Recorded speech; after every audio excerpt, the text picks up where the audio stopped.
Break के बाद एक बार फिर से आपका स्वागत है। रुक करेंगे कुछ और खबरों का। ग्वालियर में 28 अगस्त को होने वाली रीजनल इंडस्ट्री कॉन्क्लेव में मोहन सरकार को ग्वालियर चंबल के बीहड़ क्षेत्र में डिफेंस सेक्टर में निवेश के लिए प्रस्ताव मिल सकते हैं। सरकार यहां आईटी, पर्यटन, एथेनॉल उत्पादन, लेदर फुटवेयर, खाद्य प्रसंस्करण व दुग्ध आधारित इकाइयों के निवेश को भी पूरा प्रोत्साहन देगी। रीजनल इंडस्ट्री कॉन्क्लेव ग्वालियर के राजमाता विजयराजे सिंधिया कृषि विश्वविद्यालय परिसर में होने जा रहा है। कॉन्क्लेव की समीक्षा खुद मुख्यमंत्री कर चुके हैं। उन्होंने आगे कहा कि ग्वालियर चंबल अंचल के बीहड़ क्षेत्र की जमीन पर डिफेंस सेक्टर में निवेश के लिए विशेष प्रयास किए जाएंगे। इसके लिए केंद्रीय रक्षा मंत्री राजनाथ सिंह से जल्द ही चर्चा की जाएगी। अडानी समूह और अन्य बड़े बड़े उद्योगपतियों ने डिफेंस सेक्टर में निवेश करने के लिए रुचि दिखाई है। हिंदुस्तान एरोनॉटिक्स लिमिटेड को प्रदेश में डिफेंस मैन्युफैक्चरिंग क्षेत्र में निवेश करने के लिए आमंत्रित किया गया है। मुख्यमंत्री डॉक्टर मोहन यादव ये भी कह चुके हैं कि ग्वालियर के साडा क्षेत्र में औद्योगिक निवेश के लिए सरकार जमीन उपलब्ध कराएगी।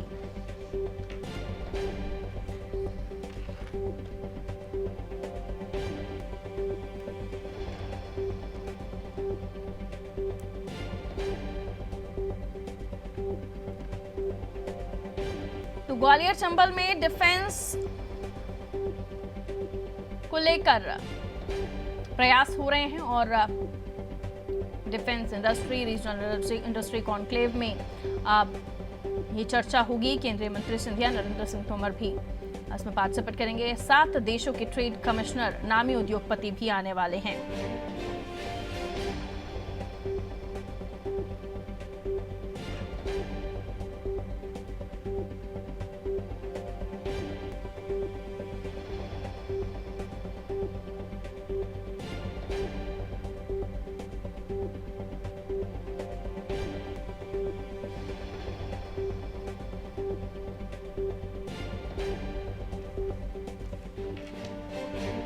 तो ग्वालियर में कल तीसरे रीजनल इंडस्ट्री कॉन्क्लेव का आयोजन होगा और इंडस्ट्री कॉन्क्लेव के आयोजन में कोशिश होगी कि ग्वालियर चंबल में ज्यादा से ज्यादा चीजें और विकसित हों। ये कॉन्क्लेव राजमाता विजयराजे सिंधिया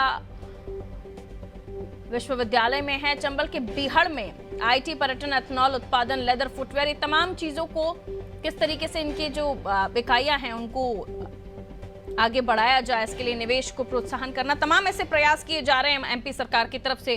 ब्रजेश चौकसी जी हमारे ब्यूरो हेड हमारे साथ जुड़े, उनसे और भी समझने की कोशिश करेंगे।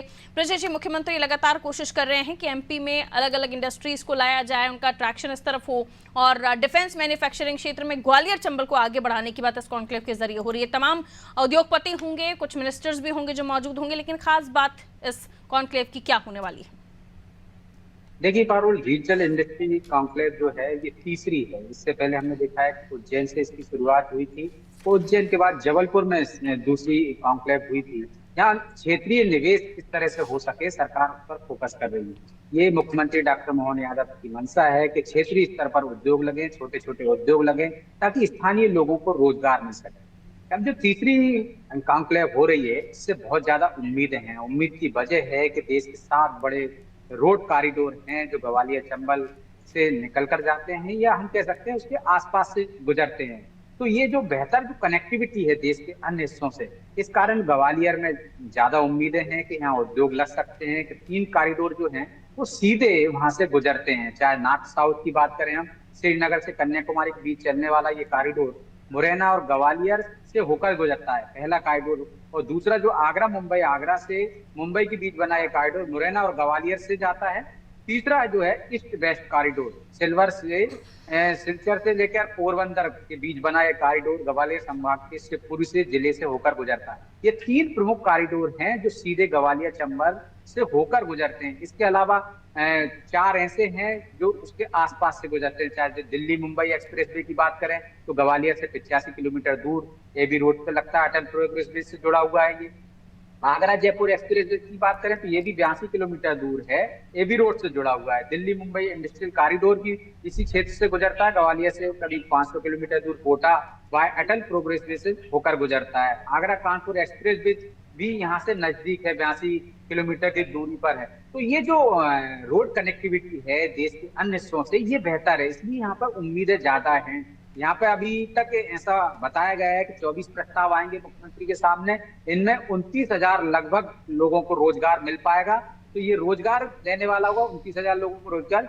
और वर्चुअली मुख्यमंत्री, जैसा कि हम देख रहे हैं पिछली दो कॉन्क्लेव में हमने देखा है, चाहे वो उज्जैन में हो चाहे जबलपुर में हो, वर्चुअली वो बाकायदा उद्योगों का, जो निवेशकों ने उद्योग लगाए हैं उसका भूमि पूजन करते हैं। इसके साथ साथ भूमि आवंटन के आदेश भी तत्काल वहीं देते हैं। तो अब तक हम देख रहे हैं कि जो निवेशक होते थे वो एमओयू करते थे, एग्रीमेंट करते थे सरकार से, और इसके बाद निवेश लगाने की बात करते थे। लेकिन अब हम देख रहे हैं कि एक नया पैटर्न शुरू किया है सीएम ने, कि इसके तहत जो भूमि पूजन तत्काल की जाती है, वर्चुअली वो क्षेत्र के लोग वहां से जुड़ते हैं, उनको भूमि पहले दी जाती है, मतलब उद्योगों की शुरुआत हो जाती है, और इसके बाद वहां पे भूमि आवंटन के आदेश भी दिए जाते हैं, सीधे संपर्क भी किया जाता है, संवाद भी किया जाता है, 1 to 1 चर्चा भी की जाती है। तो किस क्षेत्र में यहाँ निवेश आने वाला है ये भी खासतौर पर देखा गया है। अदानी डिफेंस में भी यहाँ पे निवेश हो सकता है, एजीआई ग्लास पैक पर भी यहाँ पे हो सकता है, इलेक्ट्रिकल इंडस्ट्री उत्पादन भी हो सकता है, एसएसजी फर्निशिंग सॉल्यूशंस जिसमें कि कपड़े बनाए जाएंगे, कपड़ों का उद्योग भी यहाँ पर हो सकता है। तो ये 4 प्रमुख उद्योग हैं जहाँ पे निवेश आ रहा है बड़ी संख्या में, तो जिससे कि क्षेत्रीय लोगों को, 29,000 लोगों को लगभग रोजगार यहाँ मिल पाएगा। दूसरी बात हम करेंगे, कांग्रेस भी इस पर सियासत कर रही है पारुल। तो सवाल ये उठता है कि कांग्रेस ने कहा कि इस तरह की इंडस्ट्री से कहीं कोई फायदा नहीं होता, ये सिर्फ एक तरह से इवेंट कर रही है सरकार।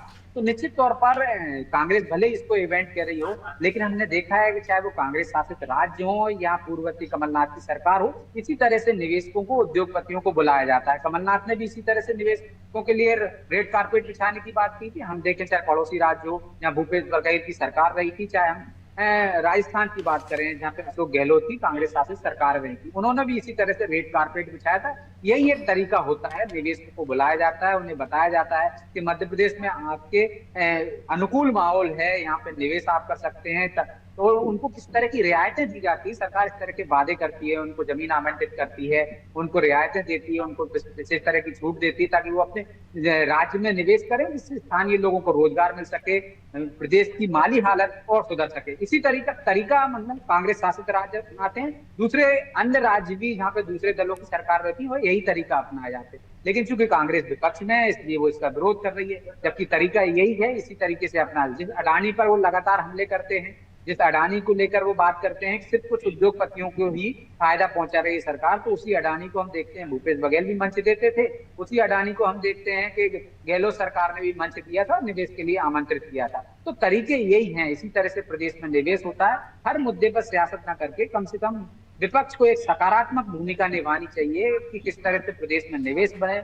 किस तरह से बेहतर माहौल और वो दे सकते हैं, यहाँ पे एक सकारात्मक भूमिका निभाकर कि निवेशक यहाँ पे आए, उत्साह के साथ निवेश करें और स्थानीय लोगों को रोजगार मिल सके। तो एक भूमिका होती है, सकारात्मक भूमिका।